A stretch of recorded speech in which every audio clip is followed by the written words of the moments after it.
तो फ्रेंड्स, आज से कुछ दिन पहले मैंने एक वीडियो डाला था जिसमें मैंने ये डिस्कस किया था कि लॉकडाउन खुलने से पहले हमें क्या तैयारी करनी चाहिए, और साथ ही साथ इस बात का डिस्कशन किया था कि हमें इस खाली समय में, जिस समय की हम घर पर हैं और अभी लॉकडाउन नहीं खुला हुआ, तो हमें किस तरह से अपनी दिनचर्या में परिवर्तन लाना चाहिए। मैं उसी बात को आगे बढ़ा रहा हूं और समय आने वाला है 3 मई को। हो सकता है कुछ जगह पर लॉकडाउन खुल जाए, हो सकता है हमारे प्रधानमंत्री जी कुछ शर्तों के साथ पूरे देश में लॉकडाउन खोले, लेकिन मेरा कहना यह है कि ये डिसीजन एडमिनिस्ट्रेशन का है। हम सिर्फ ये देख सकते हैं कि ये लॉकडाउन जिस पर्पस से लगाया गया था वो पर्पस सॉल्व हुआ या नहीं हुआ। एडमिनिस्ट्रेशन ने अपना पर्पस सॉल्व कर लिया, बहुत सारे वेंटिलेटर्स का इंतजाम हो चुका है। एडमिनिस्ट्रेशन ने ये भी अरेंजमेंट कर लिया कि कितनी सारी आइसोलेशन कोचेस बना दी जाएं। क्वारंटीन के लिए भी उन्होंने बहुत सारा अरेंजमेंट कर रखा है। और इसके साथ साथ अगर ये कोरोना वायरस फैलता है तो इंडिया के अंदर ऐसी तैयारी है, कई मेडिसिन की, बहुत सारे प्लाज्मा ट्रीटमेंट की या एंटीबॉडी किट्स वगैरह की।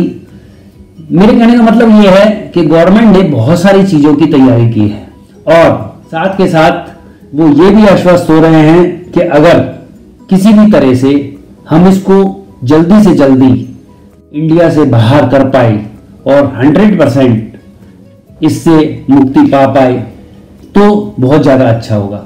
जो डाटा इस समय कोरोना वायरस का फैलने का चल रहा है और जिस तरीके से लोग सही हो रहे हैं, इन सबको अगर सही देखा जाए और इसी डाटा को बिल्कुल सेम टू सेम अगर आगे की तरफ लेके जाएं तो इंडिया के अंदर कोरोना वायरस 20 जुलाई तक खत्म हो सकता है।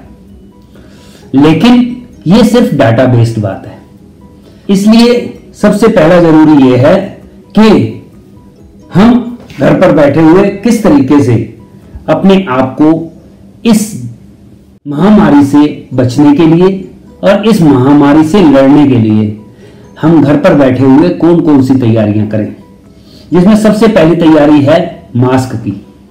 मन की बात में हमारे प्रधानमंत्री श्री मोदी जी ने कहा कि ये मास्क का साथ अब कुछ दिन हमारे साथ रहेगा। इसका कहने का मतलब ये है कि हमें कुछ समय मास्क पहनना ही होगा। हम घर के बाहर जब भी निकलेंगे तो हमारे पास मास्क होना बहुत जरूरी है, और जिसमें उन्होंने कहा कि घर के बने हुए मास्क यूज करें। घर के बने हुए मास्क यूज करने से एक फायदा ये होता है कि आप इसे बार बार धो सकते हैं। दूसरी बात, ये सस्ते पड़ते हैं, और तीसरी बात, हम अपने हिसाब से, अपने कलर चॉइस के हिसाब से भी बना सकते हैं। कुछ लोगों ने तो ऐसी पोस्ट भी डाली है जिन्होंने अपनी शर्ट या लेडीज ने अपनी कुर्ती के कलर का फेस मास्क बनाया है। तो ये लॉकडाउन खुलने से पहले कम से कम एक ये तैयारी जरूर करें कि आप कुछ मास्क बनाएं घर पर बैठकर। दूसरा, क्योंकि इस बीमारी को हमारे वैज्ञानिक और हमारे डॉक्टर काफी कुछ समझ चुके हैं, इसलिए इसका भय मन से निकाल दें। सिर्फ सावधानियां जरूरी हैं, लेकिन इससे डरना ठीक नहीं है। सरकार द्वारा जो निर्देश दिए गए हैं उनका पालन करना है, जैसे कि हाथों को बार बार धोना है, सैनिटाइजर का यूज करना है, अगर जरूरत पड़े तो सोशल डिस्टेंसिंग रखनी है और मास्क का यूज करना है। साथ ही हमें अपने इम्यून सिस्टम को भी स्ट्रॉन्ग रखना है। इस बारे में मैंने अपनी पहली वीडियो में भी बात की थी। अब मैं स्पष्ट रूप से 2-4 बातें आपके साथ डिस्कस करना चाहता हूं। इम्यून सिस्टम को स्ट्रॉन्ग करना क्यों जरूरी है और कैसे कर सकते हैं। कोरोना का सबसे बड़ा इफेक्ट फेफड़ों पर पड़ता है, और अपने फेफड़ों को मजबूत करने के लिए हमें कुछ एक्सरसाइज करने की ज़रूरत है।